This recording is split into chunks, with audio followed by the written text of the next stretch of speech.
बहुत सारे लोग म्यूचुअल फंड चूज ही नहीं कर पाते और एसआईपी में सोचे समझे बगैर इन्वेस्ट करने लग जाते हैं।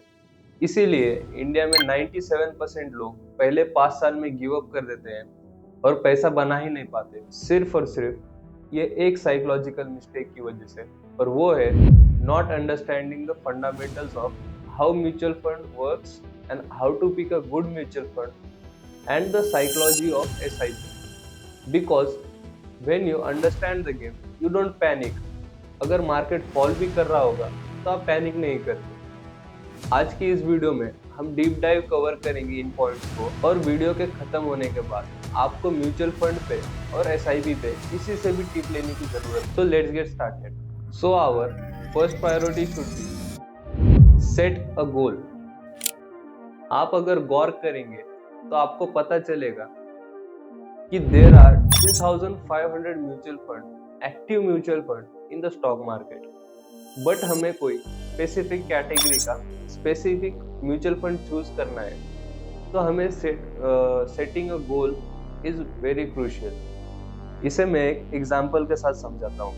Let's say I am 25 year old and I want to plan for my retirement at the age of 60। So मेरे पास 35 ईयर्स है, इसीलिए I can choose high risk mutual fund जैसे कि flexi cap and equity mutual fund. अब मैंने इसलिए high risk mutual fund choose किया है क्योंकि मेरे पास लॉन्गर टाइम पीरियड है। अगर कुछ गलत भी हो जाए तो बैलेंस आउट हो जाएगा विद टाइम। और उसी तरह आपके स्पेसिफिक गोल के हिसाब से अगर टाइम पीरियड कम है तो आप और भी सेफर फंड चूज कर सकते हैं, जैसे कि हाइब्रिड म्यूचुअल फंड और equity mutual fund, debt fund. और बट डेट फंड में ग्रोथ बहुत मॉडरेट होती है। अब आपने स्पेसिफिक कैटेगरी ऑफ फंड को चूज करना सीख लिया है, बट अभी भी आप हंड्रेड्स ऑफ म्यूचुअल फंड में कंफ्यूज हो जाएंगे।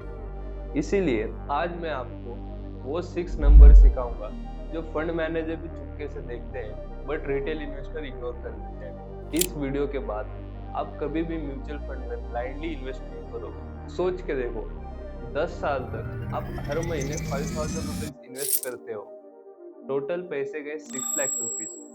अगर आपने गलत म्यूचुअल फंड चूज कर लिया तो रिटर्न्स में सीधा लैक्स का डिफरेंस आ सकता है, और ये डिफरेंस आता है ये 6 फैक्टर से। So let's break them one by one. Point number 1, expense ratio. ये वो चार्ज है जो फंड हाउसेस हर साल आपसे डिडक्ट करते हैं। एग्जांपल समझो, फंड ए का एक्सपेंस रेशो 0.5% है, फंड बी का एक्सपेंस रेशो 2% है। दोनों का रिटर्न सेम है। 15 से 20 साल के टाइम पीरियड में फंड बी आपके फंड का 20 to 30% प्रॉफिट खा जाता है। रूल सिंपल है, लोअर एक्सपेंस रेशो, ज्यादा से ज्यादा पैसा आपके जेब। So point number 2, alpha. Fund manager सच में जीनियस है या नहीं, अल्फा हमें बताता है। फंड मैनेजर ने मार्केट से एक्स्ट्रा पैसा बनाया या नहीं। अगर अल्फा पॉजिटिव है तो फंड ने बेंचमार्क को बीट किया है, और अगर अल्फा नेगेटिव है तो फंड ने बेंचमार्क को बीट नहीं किया और अंडर परफॉर्म किया है। अगर मार्केट ने 12% दिया है और फंड ने 15% निकाल के दिया है तो अल्फा +3 रहेगा। ये नंबर बताता है फंड लक से जीता या स्किल से।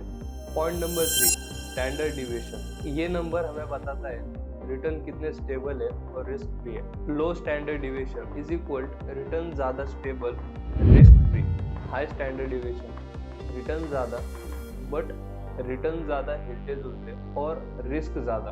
अब यही लोग गलती करते हैं, रिटर्न्स देख के इन्वेस्ट करने लग जाते हैं, बट रिस्क का सच तो अब शुरू होता है। Point number 4, beta.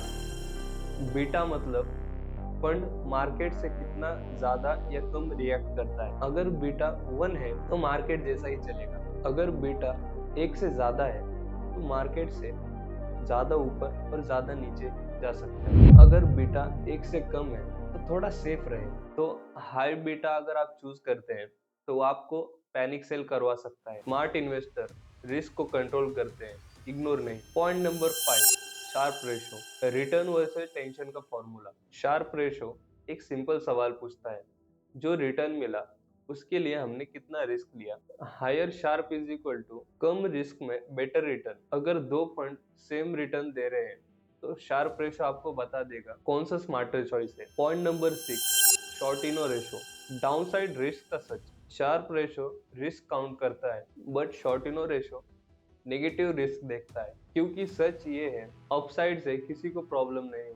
High Sortino is equal to fund गिरने के टाइम कितना संभल के चलता है। लॉन्ग टर्म इन्वेस्टर के लिए ये नंबर गोल्ड है। अगर ये 6 रेशो इतने इंपॉर्टेंट है तो अभी भी 97% लोग अभी भी यूज क्यों नहीं करते?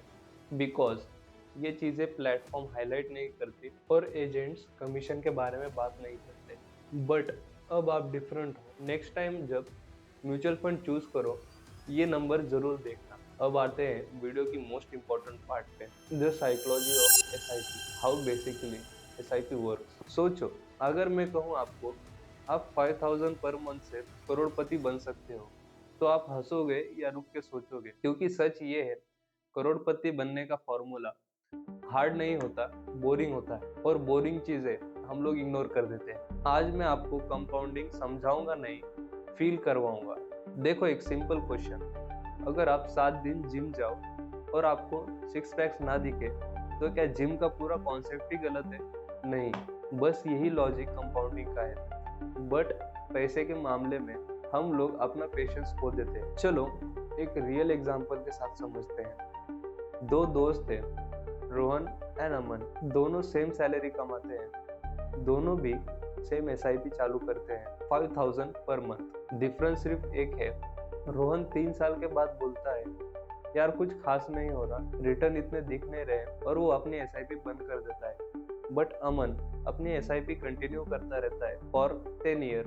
अमन ने ना मार्केट देखा ना न्यूज देखा, बस अपना कंपाउंडिंग पे भरोसा रख के एसआईपी कंटिन्यू करता रहा। अब ध्यान से सुनो, पहले 5 से 6 सालों में दोनों को लगता है कि कंपाउंडिंग फेक है, रिटर्न स्लो होते हैं, ग्राफ ऑलमोस्ट फ्लैट होता है, और दिमाग बोलता है एफडी बेटर थी।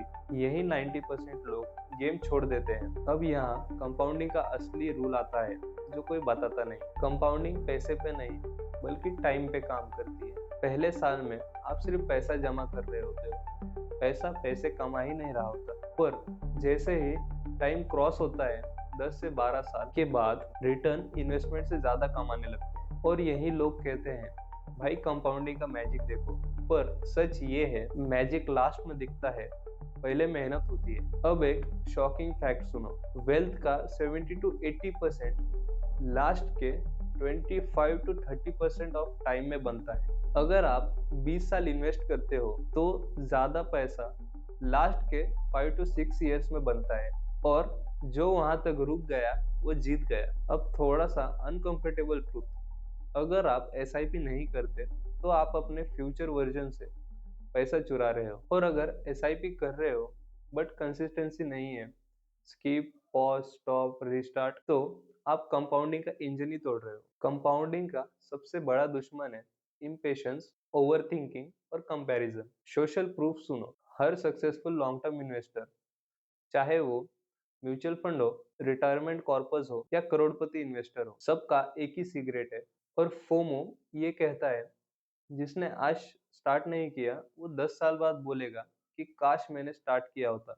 लास्ट लाइन याद रखना, एसआईपी में पैसा जल्दी नहीं बनता, बट जो रुक जाता है उसका पैसा कभी नहीं रुकता। And that's it for today's video. Make sure you subscribe, like and share the video. Thank you.